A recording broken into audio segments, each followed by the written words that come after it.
Hello and welcome to my F1 24 driver career mode, here today for part 70 for the British Grand Prix and round 4 of the 2028 Formula 1 season. There is rain predicted for the race, so this is going to be an important qualifying. So we come into qualifying now through the Vale chicane at the end of our first run. We find a bit of line there, we hope to run across it. That first lap is going to put us P5. This being our home Grand Prix, we've got our special helmet, of course, vision on the channel, and we've gone round the final corner of the club there. We've gone very wide, we've lost a lot of time there, but can we find it? At the end of the lap we were down in first and second sector, but coming through club the final corner we found a lot of time. We come up to the line and we're going to start P3. So this is the grid ahead of the British Grand Prix. The rain has arrived, it's typical British weather, and it's a Brit on pole with Lando Norris, and Charles Leclerc is alongside him. We are P3 and Piastri is P4, then it's George and Carlos Sainz, then it's North Red Bull Row, Max ahead of Fittipaldi, then it's Hamilton and Tsunoda, Albon and Gasly, Alonso and Sergio Perez, Lance Stroll and Daniel Ricciardo, Vesti and Joe, and on the final row of the grid is Ocon and Behrman. So as the cars come round then at the end of the formation lap, in very torrential conditions, your typical British summertime Sunday. It's meant to rain for the entire race at this level. We're on the full wets. It probably should be a safety car start, but we're going racing at Silverstone. If we can see the lights, that is. It's lights out and away we go, and we're very slow off the line, but we find some traction. Lando Norris has had a shocker from pole. He's been done by Charles Leclerc, and we've got it at the inside of Abbey there, and we're up into P2. Leclerc leads the Grand Prix. Lando's got one of his trademark starts once again here at Silverstone, struggling to find the grip, but Leclerc is going to be the first man finding all of the grip on the track. As we're right on top of the curb, that's not where we want to be. We're dropping the rear, we're all over the road trying to keep the car in a straight line, and we're just about to keep it in a straight line as we go down the Wellington Straight. That's allowed Leclerc to pull a slight gap on us there as we're still correcting the oversteer, and we've run wide at left field. Can Lando get back down the inside of us? No, we can't find the traction. We're sideways through that, coming out of left field as we head now up towards one of the best bits of racetrack. Through Copse we go, and on the first lap, and now we go into the Vale chicane. Leclerc's pulled out a pretty decent lead here as we put a wheel on the curb again, and now we're struggling to keep the car in a straight line. We're running wide. Lando's going to see a chance here to get us back at turn 1 into Abbey. He backs out of it, he's too far back. I had absolutely no confidence on the pedal. We were literally tickling the throttle pedal and the rear of the car, which was uncontrollable. We were struggling so much. The car was pulling away, and now we're coming under pressure from the McLaren of Lando Norris once again, and Piastri's trying to get involved here. We fend off Lando around the outside of Abbey, going through farm into village, and if we skip on to lap 4, you can see there is a bit of a dry line. The rain is still absolutely chucking it down, but there is a bit more of a dry line starting to appear on the opening couple of laps of this race, and the wet tyres, we were really struggling. So as we come down the Hanger Straight, we may be throwing away a podium here, but the wet tyres I don't think are the ones. We're just struggling so much, there's no grip, so we're going to box for the Inter. We're going to come out last. We may be throwing away the podium here, but if this is the right call and cars around us think the same, we could be onto something here as we purple time the pit stops, the full wet tyres go off, the Inters go on, and hopefully we have a bit more grip than we did on the wet. So we're just spinning up. There was a lot of water, but not really that much to warrant the wet tyres after the opening couple of laps and after the the track did start to clear ever so slightly. You can see the rain coming down. But now out of the pits, and what can we do on this Inter tyre? Is now we try and find the grip, get the tyres at the temperature as quickly as possible. As instantly though, I felt like we had so much more grip, we could actually put our foot down coming out of the corners and not having to tickle the throttle pedal. And after, this is at the end of a couple of laps, you can see the gap in front of us now is 11 seconds. Keep pushing. As we come round the final corner, we've gone fastest of anyone. We're absolutely flying, and just one lap later, lap 7, you can see the gap we're gaining about 3 seconds a lap. We're lighting up the timing screens. As we round the final corner, we go even quicker. That gap now is just down to 6 seconds, and by the end, or halfway round lap 10, we have caught those pack in front of us, that pack in front of us.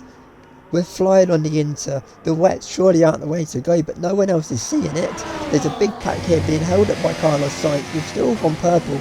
We're looking to try and go around the outside of Ocon, as there in the background, Sergio Perez in the Haas is retiring. We had to avoid him. ERS is low. Perez is out of the block, playing his second retirement of the season, and that's going to bring out a virtual safety car.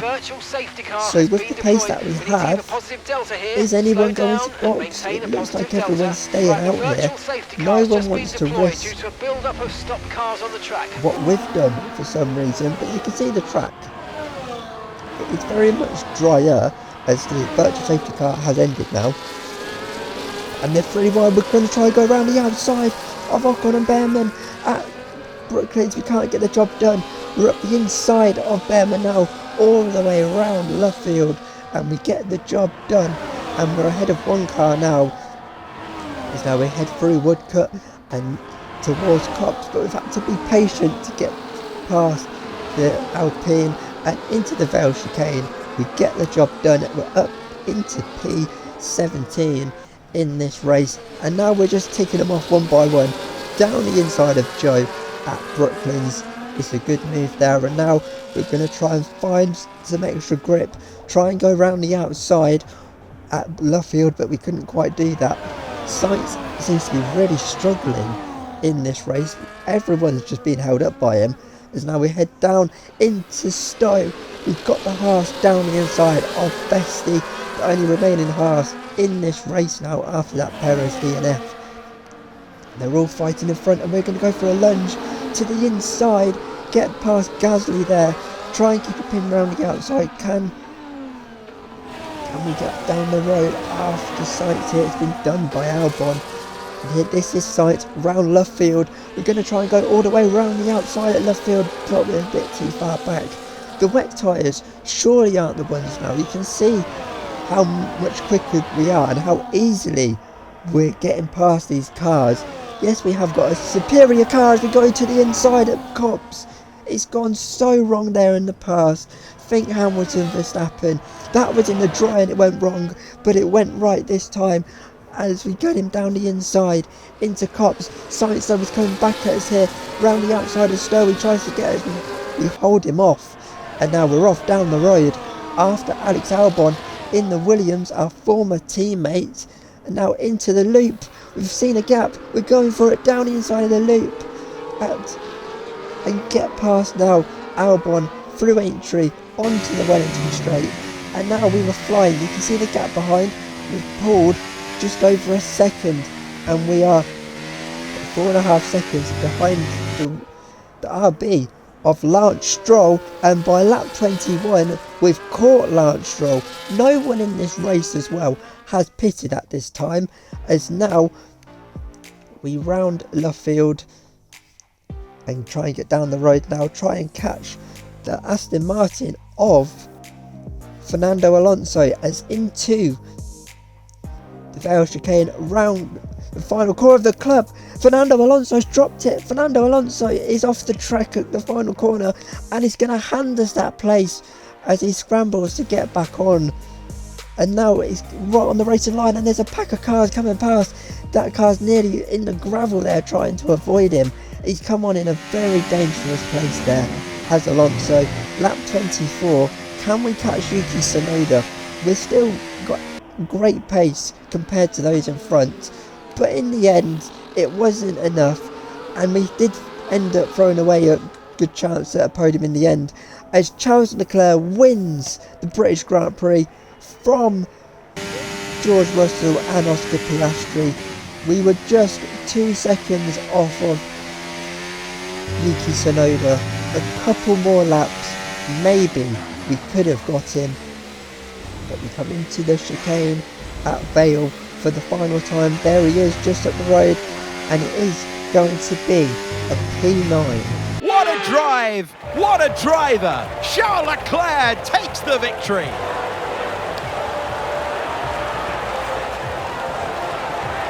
Well, it all came good in the end for them, but it wasn't an easy start. Not the most straightforward of days, but I think it shows great strength in an athlete as a driver when you can overcome a day like this and walk away still with a victory. Ferrari are at it again. An excellent performance at today's Grand Prix, and they're certainly a team that know what they're doing out there.